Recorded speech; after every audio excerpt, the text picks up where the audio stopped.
যারা এলেম শিক্ষা করে আর যারা এলেম শিক্ষা করে না তারা কখনোই বরাবর হতে পারে না। এখানে এলেম দ্বারা উদ্দেশ্য হচ্ছে কোরআনের এলেম, এখানে এলেম দ্বারা উদ্দেশ্য হচ্ছে হাদিসের এলেম। অর্থাৎ যারা এলেম শিক্ষা করে, যারা আসমানি এলেম শিক্ষা করে, তাদের মান মর্যাদা সম্মান আল্লাহ তাআলার কাছে অনেক বেশি। আল্লাহ তাআলা কুরআনুল কারীমের মধ্যে বলেন, কুল হাল ইয়াস্তাবিল্লাযীনা ইয়ালামুনা ওয়াল্লাযীনা লা ইয়ালামুন। আল্লাহ তাআলা তার প্রিয় হাবিবকে বলে, রাসূল আপনি সকল উম্মতদেরকে বলে দেন, আমার বান্দাদেরকে বলে দেন, আসলে যারা ইলমে দ্বীন শিক্ষা করে, আসমানি ইলম যারা শিক্ষা করে আর যারা শিক্ষা করে না, তারা কি কখনো বরাবর হতে পারে?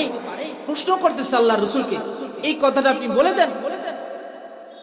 এখানে যে হাল আছে, হালে ইস্তিফহামিয়া ইনকারিয়া, অর্থাৎ যারা জানে, যারা জানে না, যাদের কাছে আসমানি ইলম আছে, যাদের কাছে আসমানি ইলম নাই, তারা কখনোই বরাবর হতে পারে না। যারা আসমানি ইলম শিখেছে, ইলমি দ্বীন অর্জন করেছে, তাদের সম্মান, তাদের মর্যাদা, তাদের ইজ্জত আল্লাহ তাআলার কাছে অনেক অনেক গুণ বেশি। আল্লাহ রাব্বুল আলামিন অন্য আয়াতের মধ্যে বলেন, ইয়ারফাইল্লাহুল্লাযীনা আমানু মিনকুম ওয়াল্লাযীনা উতুল ইলমা দারাজাত। যে সমস্ত ব্যক্তিরা আমার উপরে ঈমান এনেছে, ফেরেশতাগণের উপরে ঈমান এনেছে, রাসূলগণের উপরে ঈমান এনেছে, যে সমস্ত লোক ঈমানদার আর যারা ইলমে দ্বীন হাসিল করেছে, তাদের মান মর্যাদা, তাদের সম্মান আমি আল্লাহ তাআলার কাছে অনেক অনেক গুণ বেশি। এজন্য আপনি যদি এই মর্যাদার অধিকারী হতে চান, সম্মানের অধিকারী হতে চান, আল্লাহ তাআলার কাছে দামি হতে চান, তাহলে ইলমে দ্বীন হাসিল করতে হবে। আমাদের ইলমে দ্বীন শিক্ষা করতে হবে, কোরআন সুন্নাহর জ্ঞান অর্জন করতে হবে। হুজুর আমি তো বুড়ো হয়ে গেলাম, এখন তো মাদ্রাসায় গিয়া আর কোরআন হাদিস পড়ার এই সুযোগ নাই। আল্লাহ তাআলা এই কোরআনের মাহফিলগুলোকে আপনাদের জন্য ইলমে দ্বীন হাসিল করার সুযোগ করে দিয়েছে। এজন্য আমরা যারা এখনো বাইরে ঘোরাফেরা করি, তারা যদি এই জান্নাতের বাগানে ইলমে দ্বীনের দরসে, ইলমে দ্বীনের ক্লাসে আসি, তাহলে আমাদেরকেও আল্লাহ তাআলা এমন সম্মানিত করবেন। মুহতারাম হাজিরিন, শুধু তাই নয়, আল্লাহর রাসূল এক হাদিসের মধ্যে বলেন, যারা ইলমে দ্বীন শিক্ষা করার জন্য ঘর থেকে বের হয়, আল্লাহ তাআলা তাদের জন্য জান্নাতের পথকে প্রশস্ত করে দেন। আমরা যারা বড় বড় ক্ষমতাশীল, টাকা পয়সার লোক, এমপি মন্ত্রী, তাদের বেলায় এই ঘোষণা আল্লাহ তাআলা দেন নাই, আল্লাহ রাসূলের মাধ্যমে। যে রাসূল আপনি বলে দেন, যারা ইলমে দ্বীন হাসিল করে, যারা ইলমে দ্বীন শিক্ষার জন্য ঘর থেকে বের হয়, ইলমে দ্বীন শিক্ষা করার জন্য ইমাম সাহেবের কাছে আসে, ইলমে দ্বীন হাসিল করার জন্য মাহফিলে আসে, তাদের জন্য আমি আল্লাহ জান্নাতের পথকে প্রশস্ত করে দেই, জান্নাতটা তাদের কাছে করে দেই। এটা একমাত্র কাদের জন্য? যারা তালিবুল ইলম, ইলমে দ্বীন হাসিল করার জন্য ঘর থেকে বের হয়। এজন্য ইলমে দ্বীন অনেক দামি। কোরআন যেমন দামি, কোরআনের ইলমও তত দামি। কোরআনের ইলম যারা বহন করবে তারা তত দামি। কোরআন হচ্ছে পরশ পাথর। পরশ পাথর মানে কি? এই পাথরটা যেই জিনিসের সাথে লাগাবো ওটাই স্বর্ণ হয়ে যাবে, যে জিনিসের সাথে লাগাই ওটাই স্বর্ণ হয়ে যাবে। এই পরশ পাথরের যদি মালিক আমি হইতাম, এখানে লাগাতাম এটা স্বর্ণ, এখানে লাগাতাম স্বর্ণ, ওখানে লাগাতাম স্বর্ণ, সব দামি হয়ে যায়। কোরআনও পরশ পাথরের মতো, যে কোরআনের সাথে লাগবে সেও তত দামি হয়ে যায়।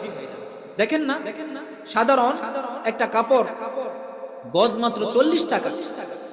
এই কাপড়ের যে থান আছে, এই থানের বাকি অংশ হয়তো কেউ বাথরুমের পর্দা দিয়েছে, কেউ দোকানের সামনের পর্দা দিয়েছে, কেউ কিংবা আরো নিকৃষ্ট জায়গাতে ব্যবহার করেছে। আর এই থানের যে অংশটুকু দিয়ে আমরা কোরআনের গিলাফ বানিয়েছি, কোরআনের জুজদান বানিয়েছি, ওই জুজদানের কত দাম? ওই জুজদান যদি আমাদের সামনে পড়ে যায়, ওই গেলাপ যদি আমাদের সামনে পড়ে যায়, ওই গেলাপকে ধরে আমরা মুখের মধ্যে লাগাই, আমরা কপালে লাগাই, বুকে লাগাই, কারণ এই কাপড়, এই গেলাপ কোরআনের সাথে লেগেছে। এমনি ভাবে বিশাল গাছ, এটাকে আমরা ফাড়ার পরে কিছু অংশ দিয়ে খাট বানাই, কিছু অংশ দিয়ে আমি চুকেস বানাই, কিছু অংশ দিয়ে আমি সোফা বানাই। এই সোফা, খাট এগুলো আমাদের পায়ের নিচে থাকে, এগুলার উপরে আমরা শয়ন করি, এগুলার উপরে আমরা বিশ্রাম করি। এগুলাকে আমরা কখনো চুমা দেই না, মাথার মধ্যে রাখি না। ওই কাঠের যে অংশটুকু দিয়ে জুজদান বানানো হয়েছে, রেল বানানো হয়েছে কোরআন শরীফ রাখার জন্য, যে ডেস্ক বানানো হয়েছে, টেবিল বানানো হয়েছে কোরআন শরীফ রাখার জন্য, ভুলেও যদি আমাদের সামনে একটা রেল পড়ে থাকে, ওই রেলটাকে উঠিয়ে আমরা মাথায় লাগাই, কপালে লাগাই, বুকের মধ্যে লাগাই। ওই রেলের সাথে যদি পা লাগে, আমরা সঙ্গে সঙ্গে তাকে চুমা দেই, কারণ এই রেল কোরআনের সাথে লেগেছে, এই রেলের সম্পর্ক কোরআনের সাথে, এজন্য এটার দাম বেড়ে গিয়েছে। এজন্য কোরআন যেমন দামি, কোরআনের সাথে যেই জিনিস লাগবে, কোরআনের সাথে যেই জিনিস সম্পর্ক রাখবে, ওই জিনিসের দামও তত দাম।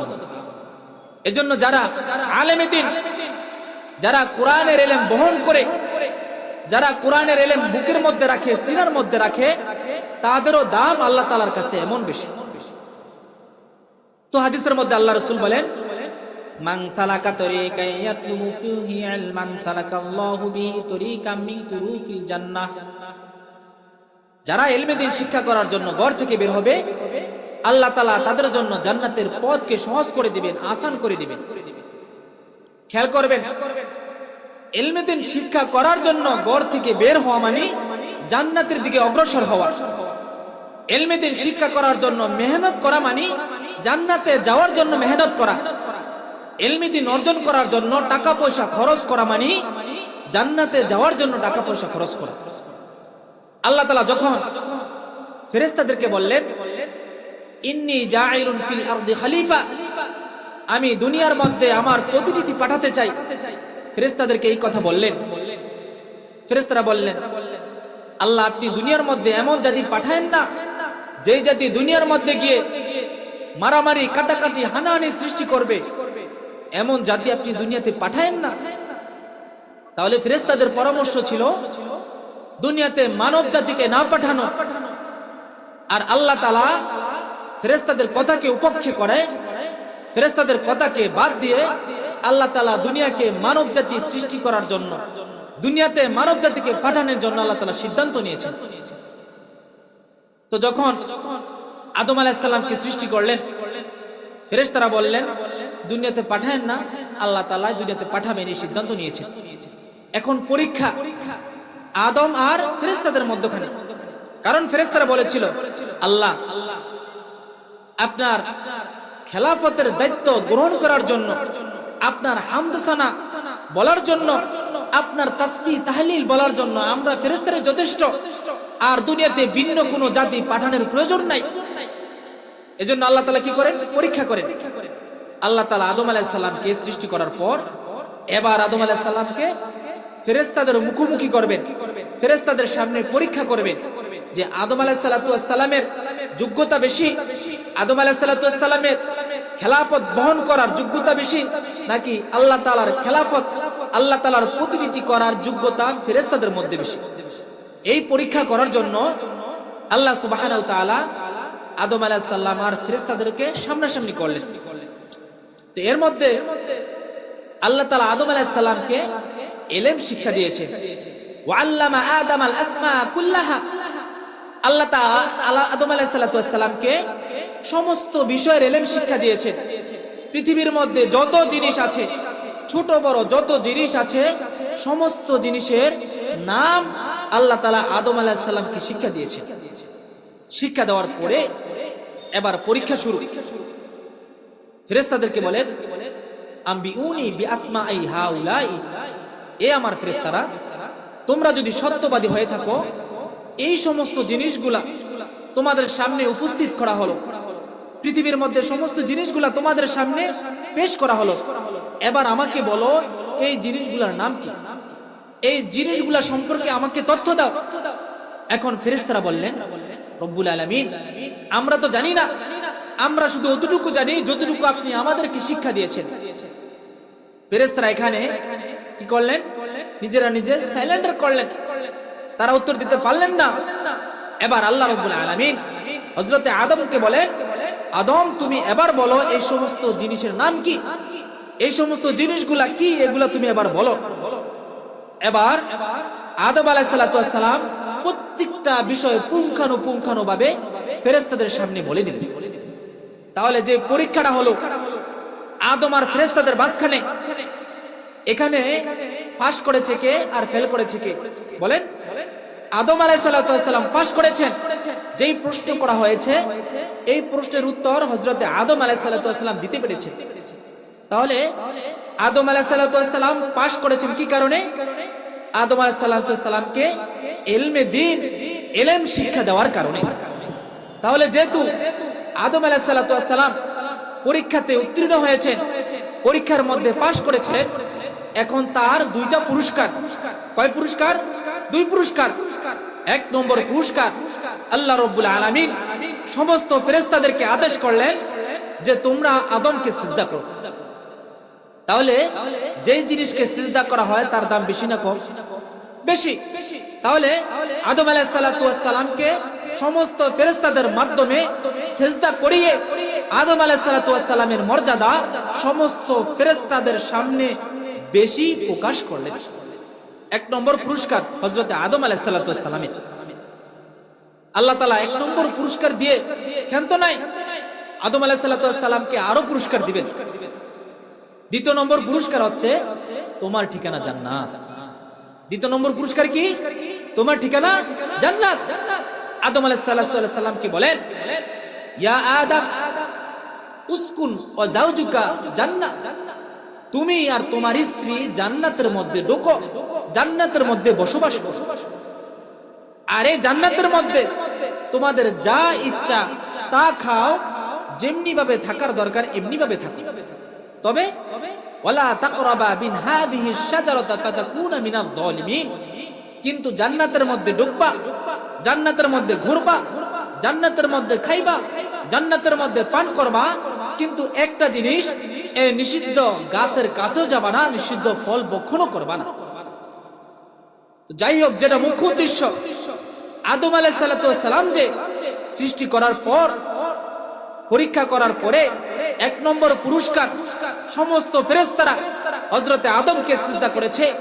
দ্বিতীয় নম্বর পুরস্কার আল্লাহ তাআলা আদম এবং তার স্ত্রীকে জান্নাতের মধ্যে ঢুকিয়েছেন। এর পিছনে মূল কারণ হচ্ছে ইলম। আদম আলাইহিস সালামের ভিতরে যদি ইলমে দ্বীন না থাকতো, তাহলে যে পরীক্ষা হয়েছিল আদম আর ফেরেশতাদের মাঝখানে, আদম আলাইহিস সালাম ওই উত্তর দিতে পারতেন না। আর যদি উত্তর দিতে না পারতেন, সমস্ত ফেরেশতাদের মাধ্যমে হযরতে আদমকে সিজদা করাতেন না। আর যদি হযরতে আদম আলাইহিস সালামকে সমস্ত ফেরেশতাদের মাধ্যমে সিজদা না করাতেন, আদম আলাইহিস সালামকে জান্নাতও দিতেন না।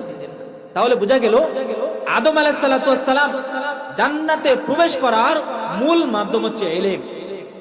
এটাই আল্লাহ রাসূল বলেন, মান সালাকা তরিকা ইয়াতলুবু ফীহি ইলমান সালাকাল্লাহু বিহি তরিকাম মিন তুরুকিল জান্নাহ। যে ব্যক্তি ইলমে দ্বীন শিক্ষা করার জন্য ঘর থেকে বের হবে, ইলমে দ্বীন শিক্ষা করার জন্য কোন পথ অতিক্রম করবে, আল্লাহর রাসূল বলেন আল্লাহ তাআলা তার জন্য জান্নাতের অনেকগুলা পথ থেকে একটা পথ অতিক্রম করিয়ে দেন। আদম আলাইহিস সালাম ইলমে দ্বীনের মাধ্যমে জান্নাতে গিয়েছেন। আর দুনিয়ার মধ্যে যে সমস্ত আমার উম্মতরা ইলমে দ্বীন হাসিল করার জন্য ঘর থেকে বের হবে, তারা ইলমে দ্বীন হাসিল করার জন্য ঘর থেকে বের হওয়া মানে জান্নাতের মধ্যে ঢোকার জন্য বের হওয়া। এজন্য আমাদের ইলমে দ্বীন হাসিল করা লাগবে, দ্বীনের ইলম হাসিল করা লাগবে, কোরআনের ইলম হাসিল করা লাগবে। কোরআনের ইলম হাসিল করার মাধ্যম মাদ্রাসা, মসজিদ, কোরআনের মাহফিলগুলা। এজন্য আমরা এখনো যারা বাইরে ঘোরাফেরা করি, ইলমে দ্বীন হাসিল করার উদ্দেশ্যে আমরা ময়দানের মধ্যে ঢুকে যাই। আল্লাহর রাসূল যারা ইলমে দ্বীন হাসিল করবেন তাদের ব্যাপারে দ্বিতীয় যে পুরস্কার, সেটা হচ্ছে তাদের জন্য সমস্ত ফেরেশতারা তাদের ডানাগুলা বিছিয়ে দেয়। আমাদের সরকার, রাষ্ট্রপতি বাহির থেকে যখন কোনো আগত বিদেশি মেহমান আসে, তাদের সম্বর্ধনা জানানোর জন্য তাদের সম্মানার্থে লাল গালিচা বিছিয়ে দেওয়া হয়। দেখেছেন কোনো সময়? খবরে দেখেন নাই? তাদের সম্মানার্থে লাল গালিচা বিছিয়ে দেওয়া হয়, এটা তাদেরকে খুশি করার জন্য। আর আল্লাহ রাব্বুল আলামিন বলেন, আল্লাহ রসুলের মাধ্যমে বলা যে যারা ইলমে দ্বীন হাসিল করবে তাদের খুশির জন্য আল্লাহ রাব্বুল আলামিন ফেরেশতাদের ডানাগুলা তাদের পায়ের নিচে বিছিয়ে দেন। ওয়া ইন্নাল মালাইকাতা লাতাদাউ আজনিহাতাহা রিজাল লিতালিবিল ইলম। মেহমানের খুশির জন্য লাল গালিচা বিছানো হয়। আমরা আল্লাহকে খুশি করার জন্য ইবাদত করি, আমরা আল্লাহকে খুশি করার জন্য সিজদা দেই। আর আল্লাহ তাআলা যারা তালিবুল ইলম, যারা ইলমে দ্বীন হাসিল করে, তাদেরকে খুশি করার জন্য তাদের পায়ের নিচে ফেরেশতাদের পলক, ফেরেশতাদের নূর, ফেরেশতাদের ডানা বিছিয়ে দেন। তাহলে এবার দেখেন, আমাদের যাদের পায়ের নিচে লাল গালিচা বিছানো হয় তাদের দাম বেশি না যারা মাদ্রাসার মধ্যে পড়ালেখা করে, যারা নুরানিতে পড়ে, হেফজখানায় পড়ে, বাড়ি থেকে ইমাম সাহেবের কাছে একটি মাসালা শিক্ষা করার জন্য আসে, তাদের দাম বেশি? যারা ইলমে দ্বীন শিক্ষা করার জন্য ইমাম সাহেবের কাছে আসে, একটি মাসালা শিক্ষা করার জন্য মাদ্রাসার হুজুরের কাছে আসে, তার সন্তানকে দ্বীনে ইলম শিক্ষা করার জন্য মাদ্রাসায় পাঠায়, তাদের দাম লাল গালিচাওয়ালা বিছানাওয়ালাদের চাইতে 1000 গুণে বেশি। এজন্য আমাদের ইলমে দ্বীন হাসিল করতে হবে। শুধু তাই নয়, আল্লাহ রসুল বলেন যারা ইলমে দ্বীন হাসিল করবে তাদের 3 নম্বর পুরস্কার, তাদের জন্য পৃথিবীর মধ্যে আসমানের উপরে যত মাখলুকাত আছে সমস্ত মাখলুকাত তাদের মাগফিরাতের জন্য দোয়া করে। যারা আলেমে দ্বীন, যারা কোরআন হাদিসের ইলম শিক্ষা করে, তারা কি সমস্ত মাখলুকাতকে বড় ধরনের কোনো উপকার করেছে? বড় ধরনের কোনো উপকার করেছে? আমরা দেখি কোনো উপকার করেছে না। তারপরেও এই আলেমে দ্বীনের জন্য, কোরআন শিক্ষা করনে ওয়ালাদের জন্য আসমানের ফেরেশতা, জমিনের সমস্ত মাখলুকাত কেন দোয়া করে? কারণটা কি? আল্লাহ রাসূল হাদিসের মধ্যে বলেন, ওয়া ইন্নাল আলিমা ইস্তাগফিরু লাহু মান ফিস সামাওয়াতি ওয়াল আরদ ওয়াল হিতানু ফি জাওফিল মা। যারা আলেম, ইলমে দ্বীন শিক্ষা করে, তাদের জন্য আসমানের উপরে, জমিনের মধ্যে ছোট বড় যত মাখলুকাত আছে সমস্ত মাখলুকাত তাদের মাগফিরাতের জন্য দোয়া করে। কি দোয়া করে? মাগফিরাত মানে কি? তাদের জন্য ক্ষমা প্রার্থনা করে। আল্লাহ, এই ব্যক্তি ইলম শিক্ষা করার জন্য মাদ্রাসায় গেল, ইলম হাসিল করার জন্য ইমাম সাহেবের কাছে গেল, ইলম অর্জন করার জন্য তাবলিগে গেল, ইলম অর্জন করার জন্য চরমনায় গেল, আল্লাহ ওর ইচ্ছায় অনিচ্ছায়, বুঝে না বুঝে, জাহিরি বাতিনি যত প্রকার গুনাহ আছে সমস্ত গুনাহগুলি আপনি মাফ করে দেন। শুধু মাখলুকাতের মধ্যে যত ছোট ছোট মাখলুকাত আছে ওগুলা পর্যন্ত এই ব্যক্তির জন্য দোয়া করে। আল্লাহ রাসূল বলেন, ওয়াল হিতানু ফি জাওফিল মা। সমুদ্রের পেটের মধ্যে, সমুদ্রের গভীরে যে মাছ আছে, গর্তের ভিতরে যে ছোট ছোট কীট পতঙ্গ, পিপিলিকা আছে, এগুলা পর্যন্ত আলেমে দ্বীনের জন্য দোয়া করে। খেয়াল করবেন, কেন আলেমে দ্বীনের জন্য এই সমস্ত মাখলুকাত দোয়া করে? কারণ আলেমে দ্বীনের উসিলা করে, ইলমে দ্বীনের ধারক বাহক যারা, তাদের উসিলা করে সমস্ত মাখলুকাত, সমস্ত আসমান জমিন, পৃথিবীর সমস্ত নিজাম ঠিক আছে। এই কথাটা তো হুজুর বিশ্বাস হয় না, কি কর না? এই উলামায়ে কেরামের কারণে ইলমে দ্বীন যারা হাসিল করে তাদের উসিলা করে বুঝি দুনিয়া ঠিক আছে, কি করে? এটা পছন্দ হয় না কথা। দেখেন, আল্লাহ তাআলা বলেন, রাফা'আস সামাওয়াতি বিগাইরি আমাদিন তারাউনাহা। দুনিয়ার মানুষ, আমি আসমান সৃষ্টি করলাম কোন ধরনের খুঁটি ছাড়া। এই বিষয়টা কি তোমরা দেখো না? আল্লাহ তাআলা আসমান সৃষ্টি করেছেন, কোনো খুঁটি আছে? কোনো খুঁটি নাই, খুঁটিবিহীন আল্লাহ তাআলা আসমানকে সৃষ্টি করেছেন।